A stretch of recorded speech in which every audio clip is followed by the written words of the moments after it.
One of the pieces on the motor from the flour, it was causing arcing and then it burnt itself out. So while I was having problems with the sheeter, I was trying a different outlet because this was on a GFCI outlet in the washroom. And if there was a short circuit, it might have been tripping the GFCI, right? So I was just trying some things. We did all of the work here. Like we got the space and we gutted it, and I ended up doing all the electrical and then having a journeyman sign off on it because I had gone to school for electrical. So that was one of the ways we saved money when we first got this space, was sweat equity, right? So we did all the work from gutting to wiring. Well, actually, this used to be 2 units. So we took over, we only had the front half. And when we were applying for permits and everything, the city wanted the back half to be cleaned up, electrically wise.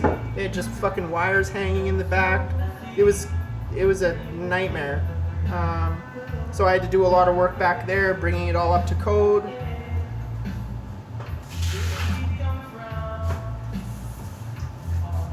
So it's like a DIY home project, you know? I've got half-started projects all over that I need to finish. I have all the wire run, I just got to install the plugs.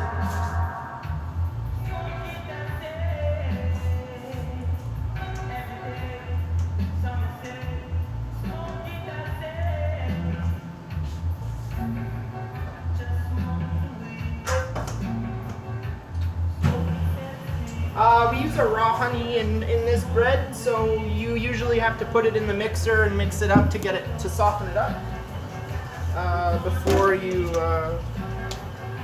start mixing.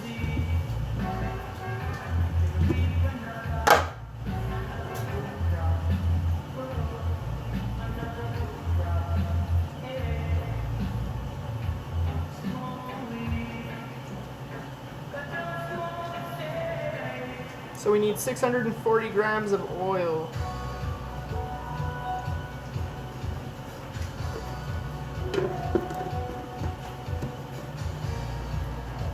Yeah, so that's why there's wires hanging. But I would like, I want plugs on this wall. That's what I need. We don't really have many plugs on that wall. So I gotta install some there. Thanks, Mongoose.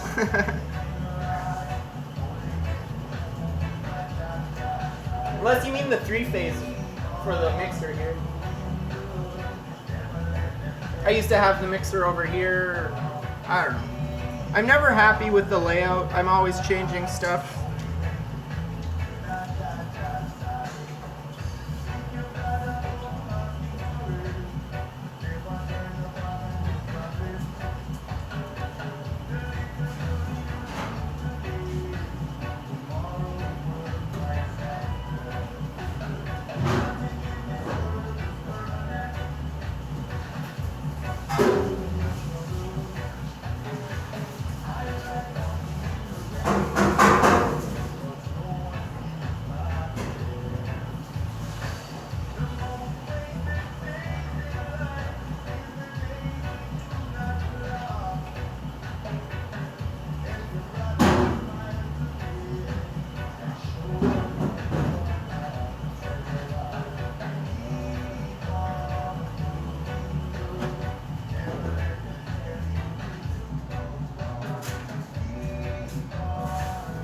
Okay, looks good. We'll add the rest of the water. Just want to hold some back.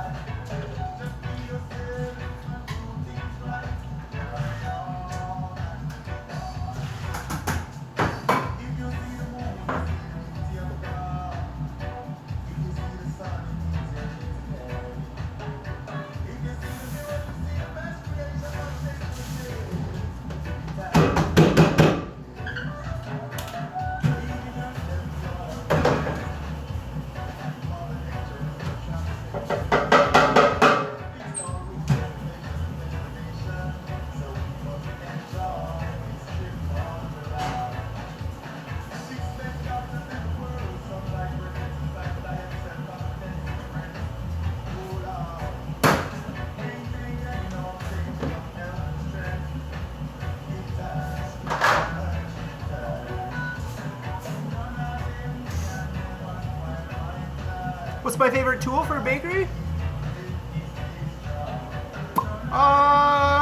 Bench scraper, I guess. That's probably the one I use the most.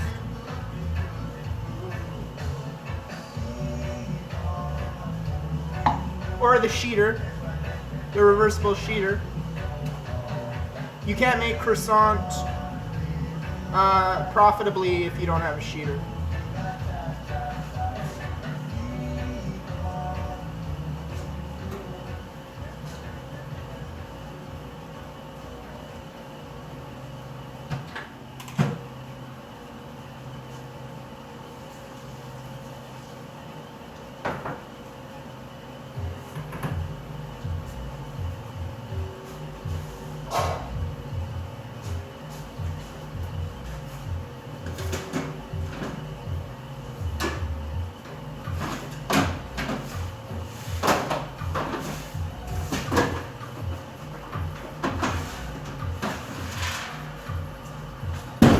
There's too much shit on this table.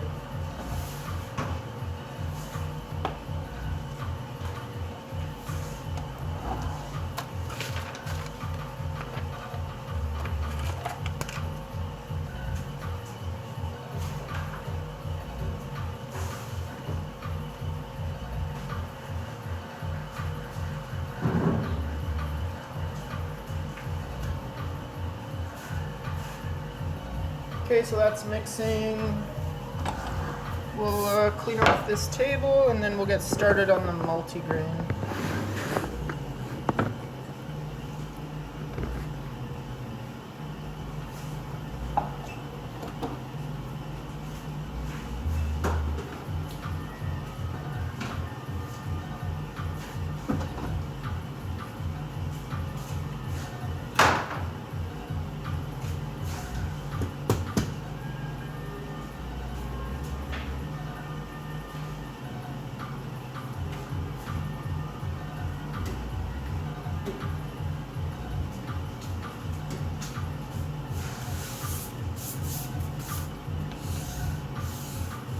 Yeah, croissant takes a lot of butter. We lock in 30%. So the head of dough is 7 kilos, and then we put about 1.834 kilo butter.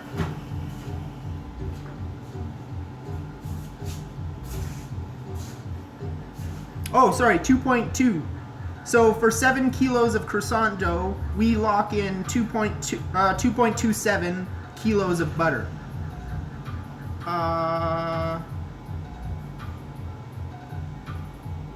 So we're at about 32% lock-in. Poor man croissant could be 20 to 25%.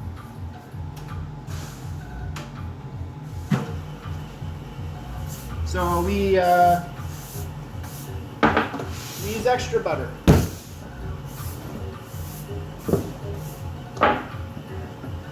Maybe it's time to knock that down a bit with prices going up. You know? I think that might be a good idea.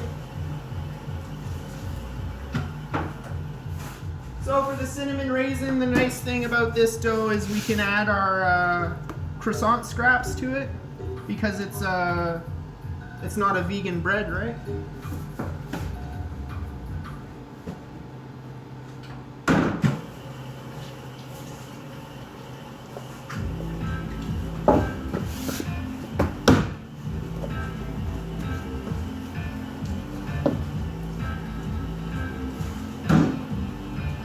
And that's why we save it for last too, because we don't want to mix a non-vegan bread and then start mixing a vegan bread right after.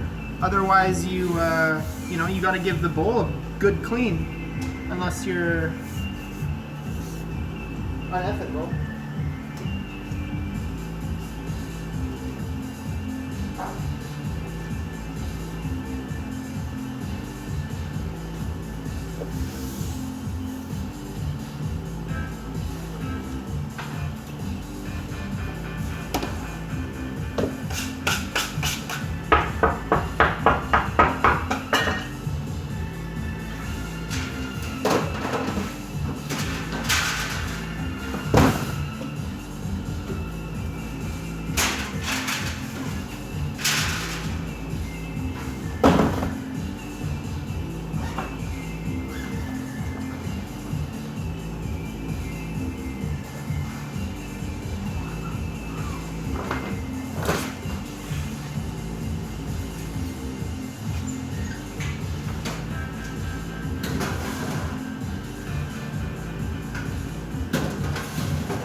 So here's the whole wheat sourdough. I don't know if you guys can really see it very well.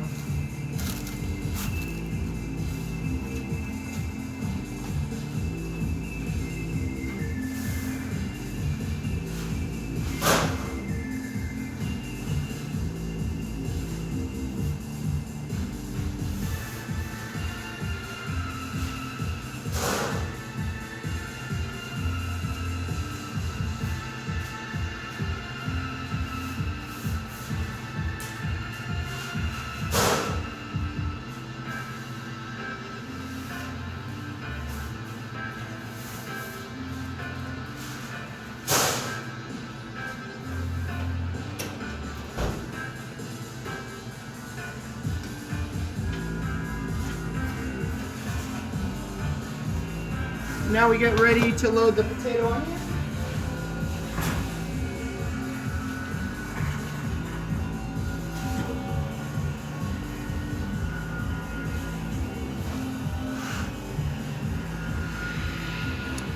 How many layers do you do to croissants? Remember, it's something like 55. I start with an English fold in, and then I do a double and a single, and then it's ready to work off. I think that's somewhere near like 32.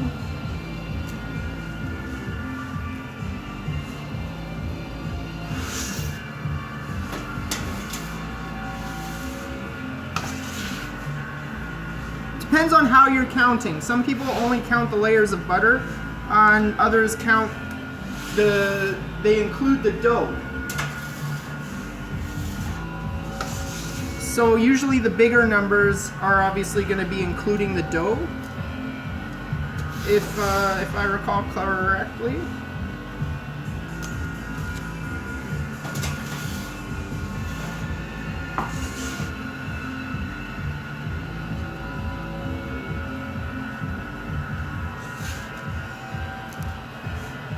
But I think English lock-in plus a double and a single, I'm pretty sure is 32 layers of butter.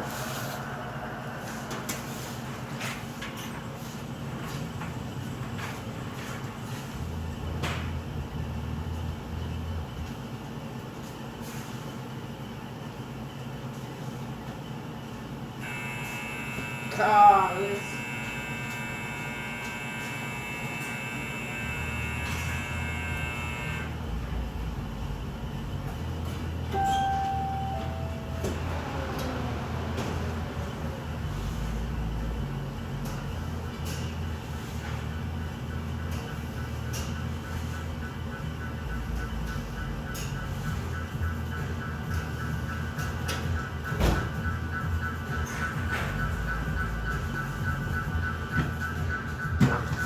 Okay, that's good.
adding the oil now.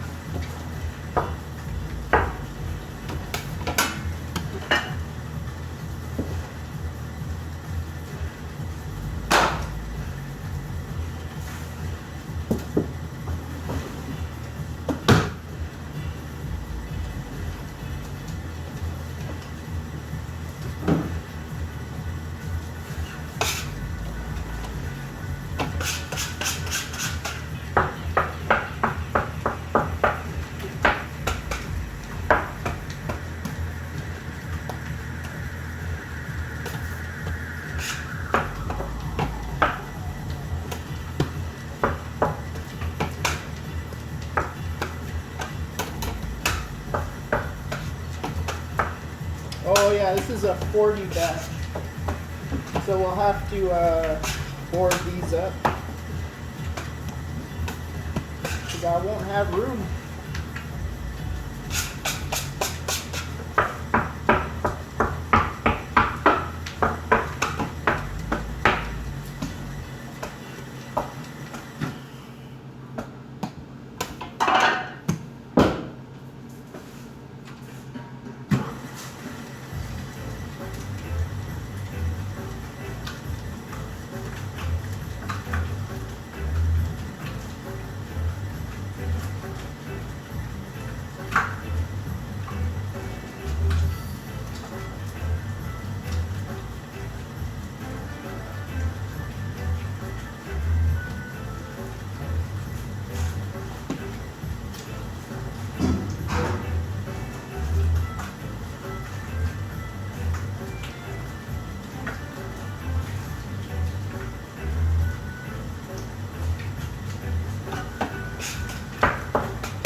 Yeah!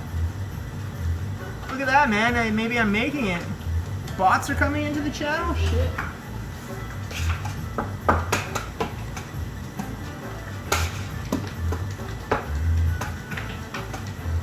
Wanna be famous? Nope.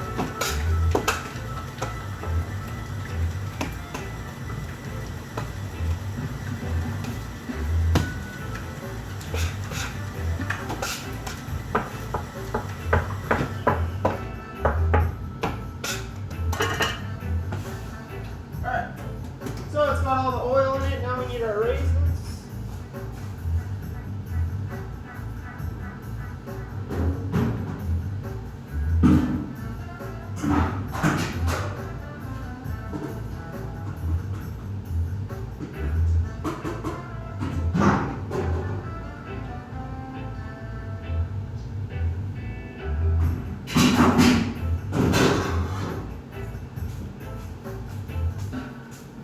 Yummy raisins.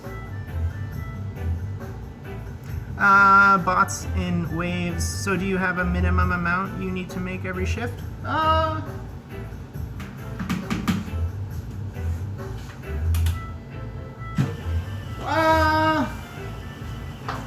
Minimum amount? Not really. We aim to not have too much waste, right? So we kind of aim to sell out every day.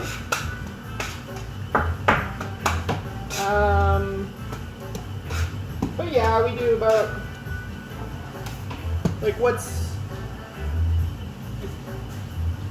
so we're doing 190 loaves today for the Friday production. Wednesday and Thursday productions are about 120, 130 loaves. Saturday production, I think, is 220. So yeah, like 120, 130, 190, 220, and that's just bread. Pastries will obviously increase quite a bit too. Yeah, I mean, in an ideal world, having a few at the end of the day for day olds is good. We sell our day old bread at a discount, so.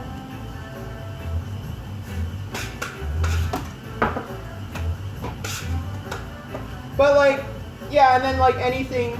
So 2-day-old bread, we sell at a discount. 3-day bread goes to the food bank or whoever comes and picks it up, right? So with like from scratch product, like it kind of hurts if you are left with, 200 loaves at the end of the day and you didn't sell much, right? So, it's difficult. That's probably the hardest part, is how much to make, right? Like we had a snowstorm 2 weeks ago, and that was on a day where we had like 290 loaves, right? So no one came because the roads were all fucked up. And it's not like we could hold back and say, oh, well, we'll just bake these breads, the next day because they're ready. They have to go in the oven. They have to get baked off. They don't give a fuck what the weather is doing, They don't care about the roads. They just know that they have to get baked off, right? So trying to figure out how much to make has definitely been one of the bigger challenges, I'd say.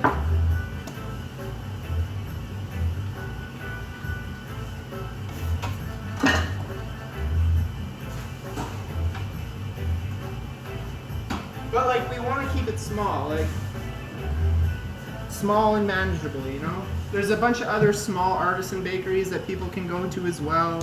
Like since we opened, like 3 or 4 in the area have opened up. So, kind of sharing the customer base among the different bakeries is a good thing. Obviously everything I say, take it with a grain of salt. Every baker is different. My opinions, no buy, reflect, la la la la.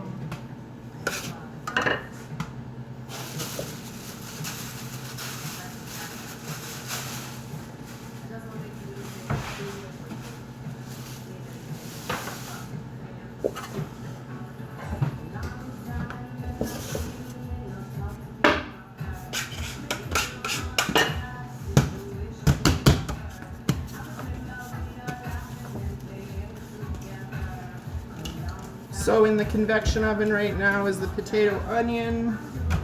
I have to get my next bread after that ready.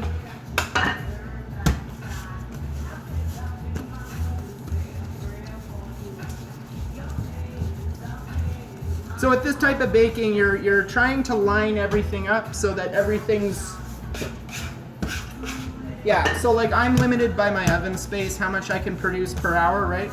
So to overcome that, I have to stagger the breads coming out of the fridge and fermenting so that when one bread comes out of the oven, there's another bread ready to go in the oven. And then there's another bread behind that, right? So that you have something in your oven baking up until you open, right? So you're most efficient with your oven. All your oven's sitting there doing nothing, right? It's just a waste of money.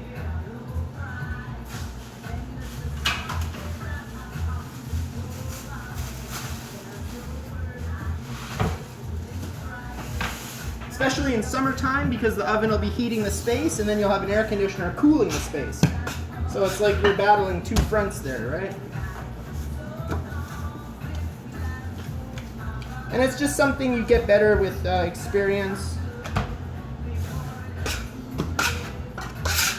The more you work with the same dough formula over and over. And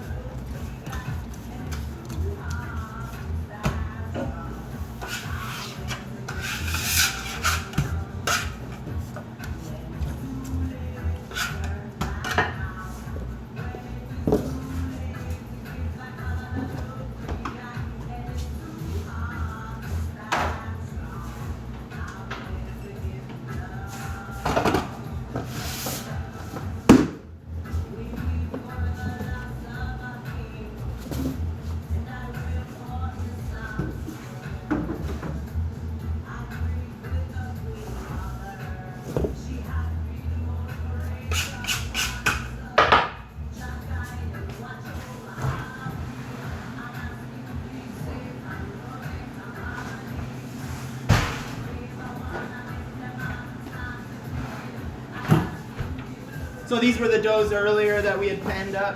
We gave them some floor time. And then we put them back in the fridge because we didn't want them to over ferment before they were ready for the oven. But now I have these ready. So once my convection oven is empty, I can load 4 of these, roll it back to the fridge. Then once it's empty again, I bring it back from the fridge, 4 more, right?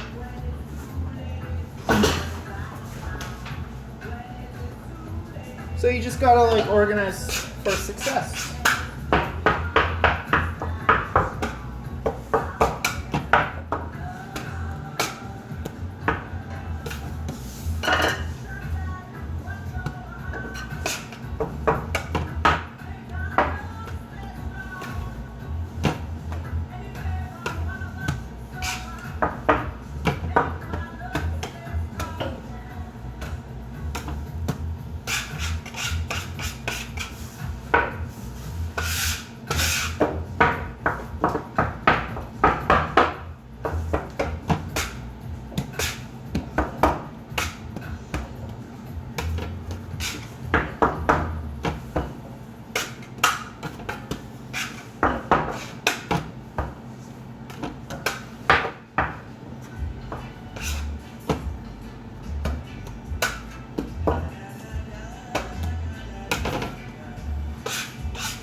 Pretty sure I have one more tub after this.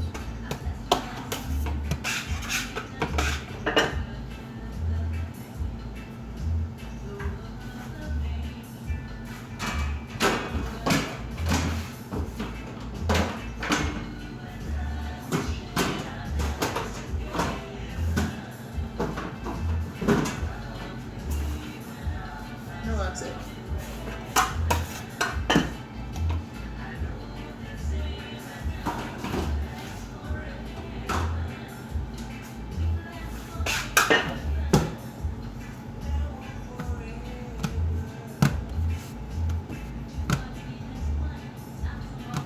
Someone,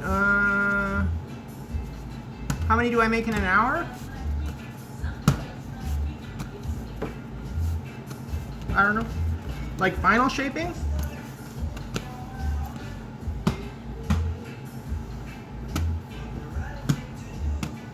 What's up, Wilson's stepbrother? Done this before, huh? Yeah. Day in, day out.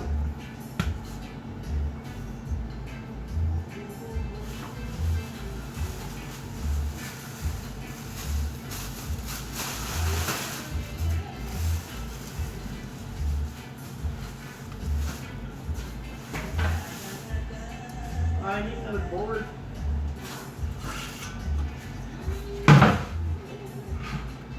Oh shit. If you have a small amount of scrap, you can just divide it among the loaves. That way you don't have waste. Or you're not like fighting to make up a loaf, like taking a small chunk of every other loaf.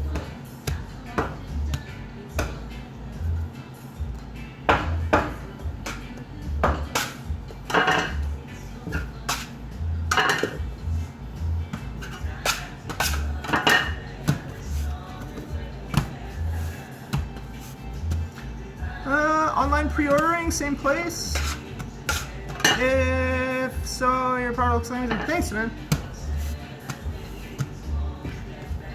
I was trying not to like self-dox, but I guess it's a little hard when I have the fucking tag on my shirt.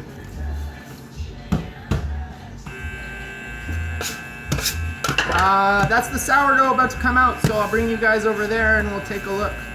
Or actually, no, we'll go in a few more minutes because that's just a rotate. We just gotta rotate the bread in the deck oven.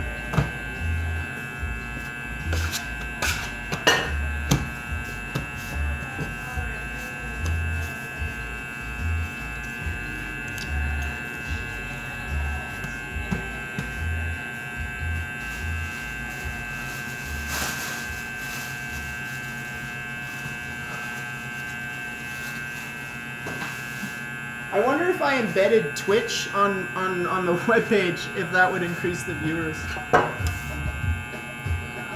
Hey, what's up, Bien Claro?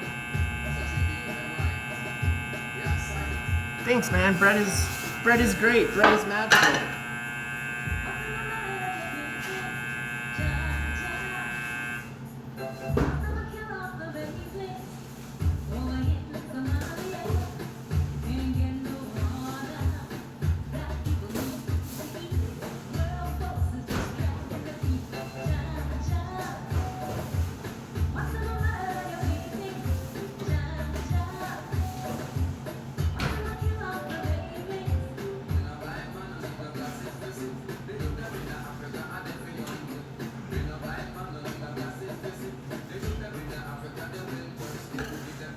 Should have started streaming 7 years ago when we first opened. How long have I been streaming? Like a month, if that. I just like started because I was feeling like lonely and wanted to talk to people. But I don't know, maybe there's like demand, you know? Honestly, I saw the Twitch leaks and I was like, holy shit, these people make so much money. So just trying to get my own bag here, but I'm just fucking around. Yeah, I'm trying to like think of other content ideas other than like just like watching production or whatever. Even if there would, yeah, but maybe this is fine just watching.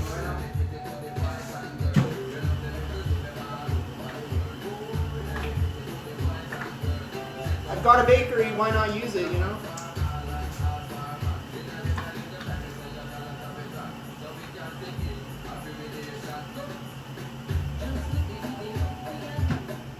I'm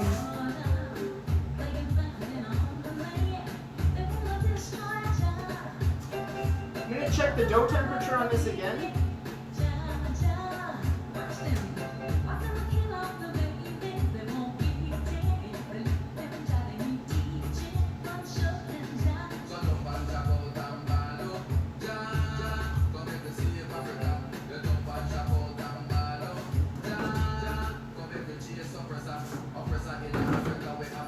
Still 26.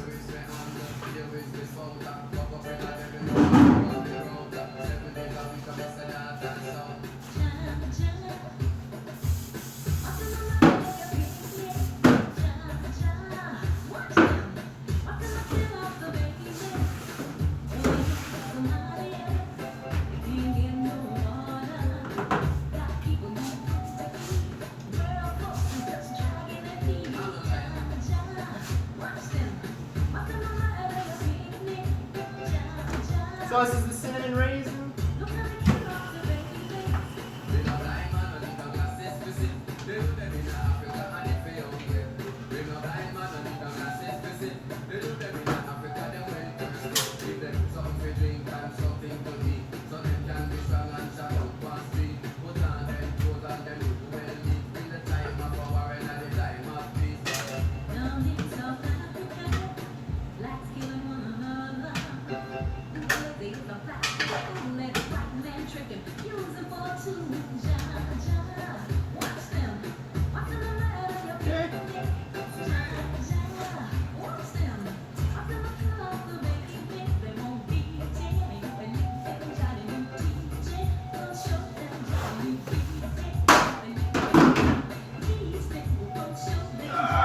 Raisins on the floor!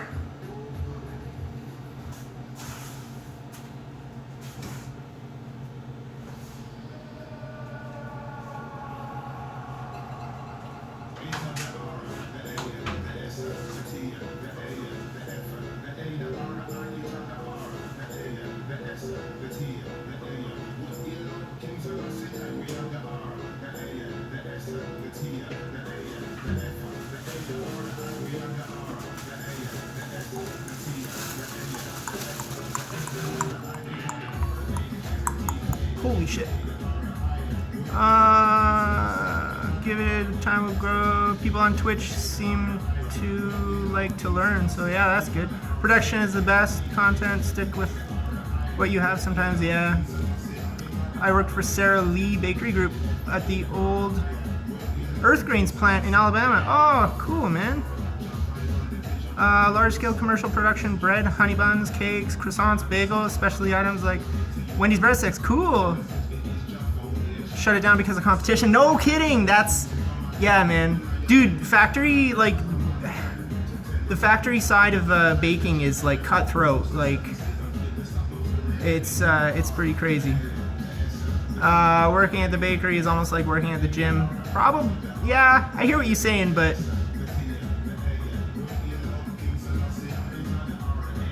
it sucked, man. It was so fun, a great job. Oh, that's too bad, man. Let's go take a look at the bread.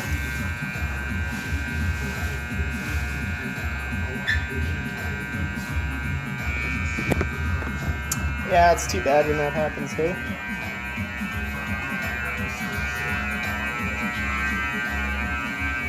Yeah, so we have small ovens. We just have a two pan, so 4-pan in this. 2-pan, 4-pan oven, ABS. And then the Viceroy here is an 8-pan oven. And we can get 4 pans of bread in it.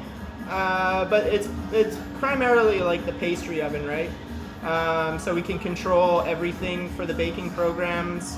My favorite part is for the steam injection, you can actually control how many milliliters of water go into the steam injecting compared to the ABS, which is time-based, right? So you're doing 3 seconds of steam, 6, you know, like that, compared to like doing, you know, half a liter of water for steam, right?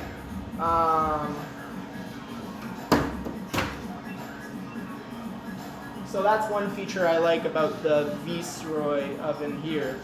Oh, and it's also really nice because the door opens inward, not outward, right? So you gain some floor space there. So for smaller bakeries, it's really good, like in Europe. It's a German oven.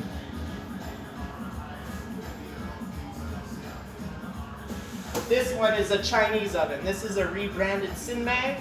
So ABS imports these from China, and then they bring it up to North American standards, and they sell it. Not a fan of the steam injectors. It's made with cast iron. Garbage. Not a fan of this oven.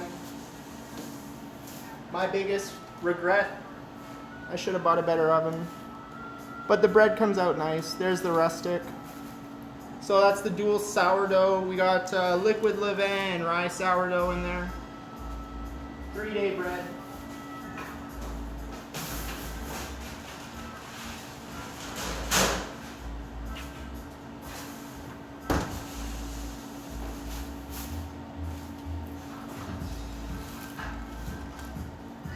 Bada bing.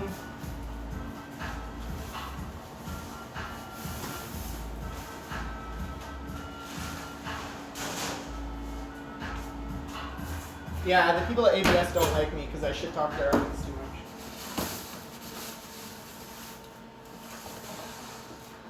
much.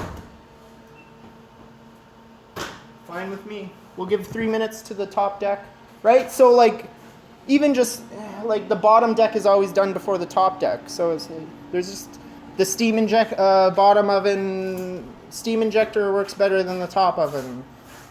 It's just not very consistent, and I don't like it. But I'm at a point where I have this like equipment anxiety where like I'm terrified that if I buy a new oven, I'm gonna have similar problems, and I'll just be at square one again. So I don't know what to do.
do baguettes.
Just want to give the sourdoughs a fold so that when we're done with the baguettes and the multigrain there, the sourdoughs will be ready to divide.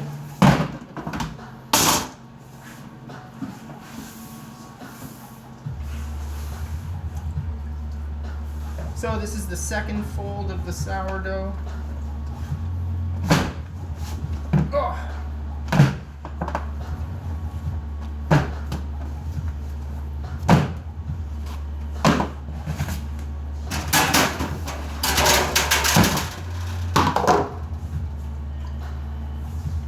I like to anchor it against the table. It makes it easier when you're pulling up the tub.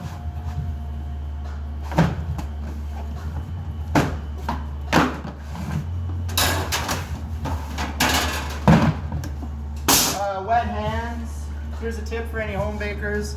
Wet is really good like bread lube.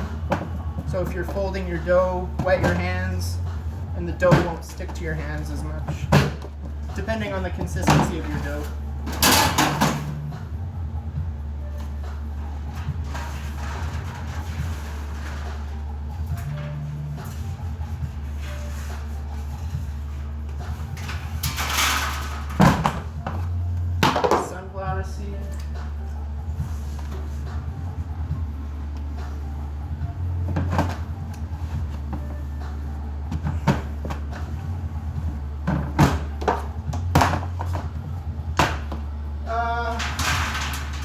I can put them all in the same rack now. We have 6 minutes left on the potato onion to come out of the oven.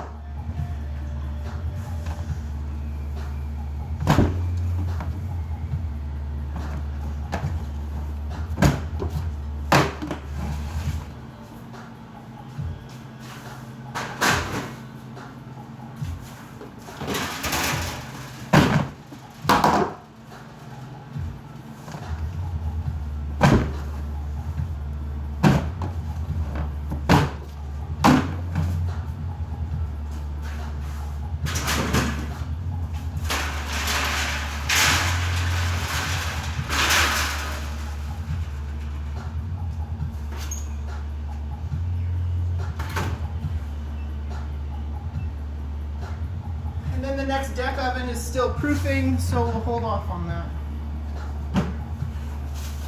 Got to get these done.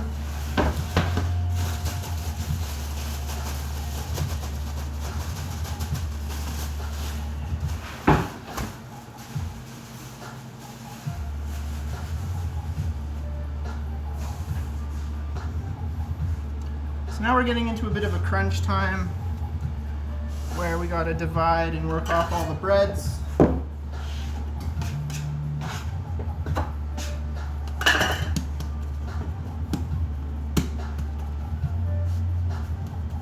Oh,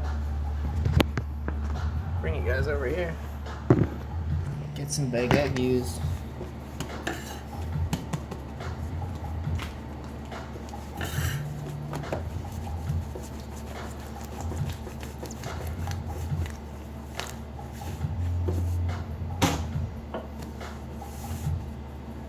See that? See how nice and bubbly the dough is?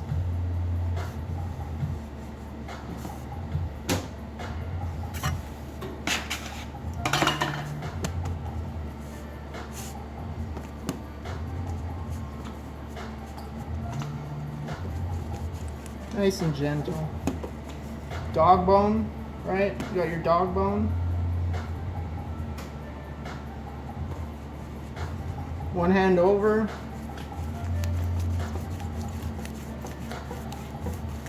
Is the bubble thing a good thing? For this bread, yeah. It's a baguette. Baguette should be open crumb interior.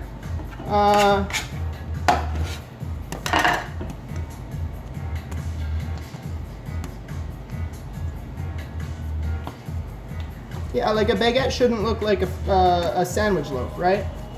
It should have an open cell structure.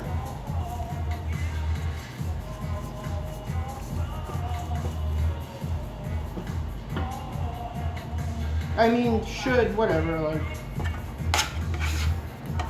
Traditionally, I guess I should say, a French baguette will have an open crumb.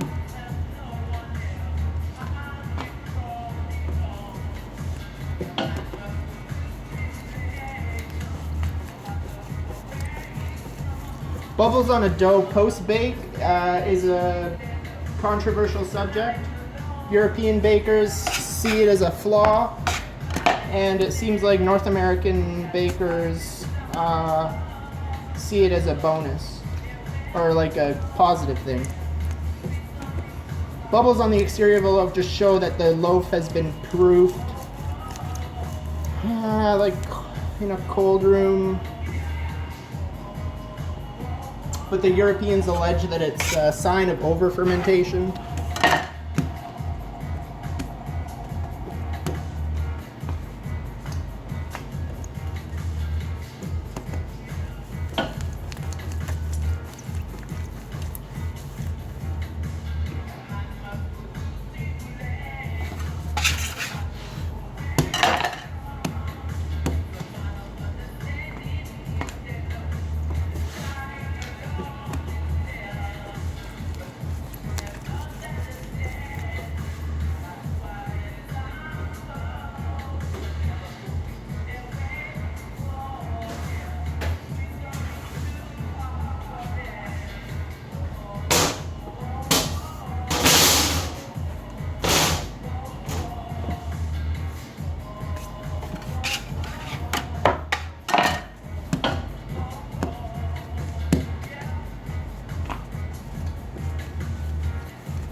Yeah, bread is farting, right? That's the yeast farts, right? So the yeast, the wild yeast, whatever you're using, is consuming the sugars and it's creating carbon dioxide, right? And then as the baker shapes, he's dispelling, or they are dispelling, the gases that the yeast has produced.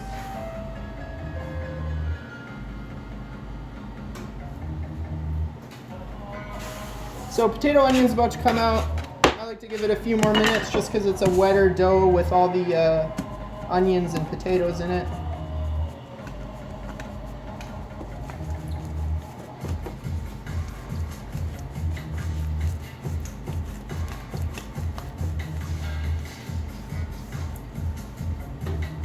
Cool, yeah, I'll show you. Just got 3 more minutes left.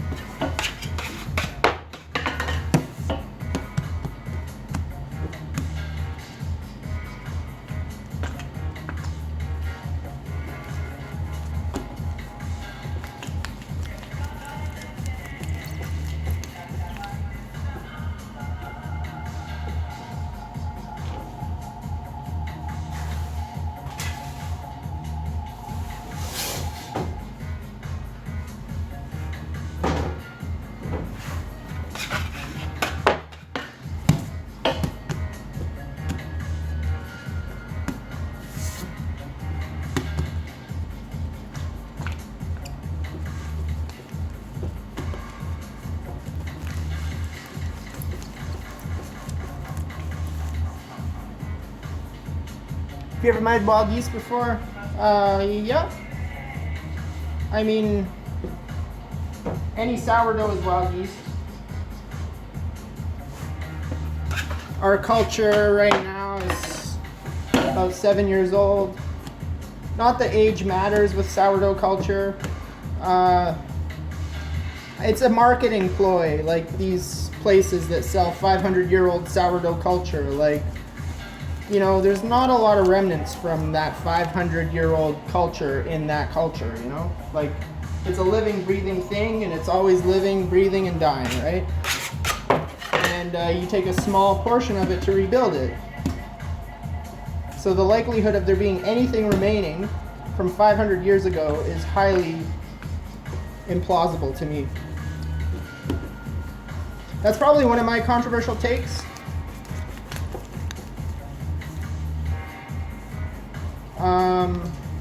When people talk about sourdoughs and they use age of the sourdough as this value-added thing that makes the bread more special.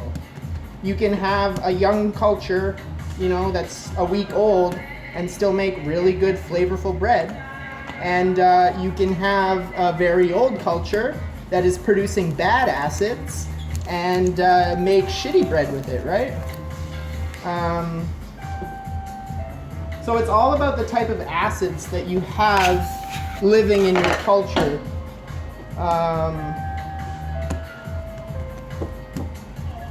So yeah, it's a tricky thing, the science surrounding sourdough cultures and aging them. But at the end of the day, as long as these big bacteria are producing acetic acids and other flavor compounds, that's all you want. It doesn't really matter how old it is, just as long as it's vigorous and it can leaven your bread, right? So, potato, onion.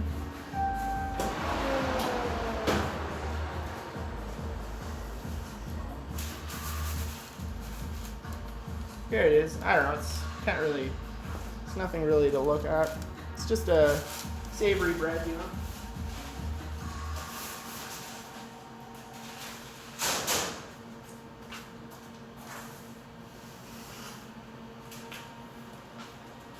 But it's nice and shiny from the steam injection. It's got a good shine. It'll have a nice crisp crust. Nice moist interior.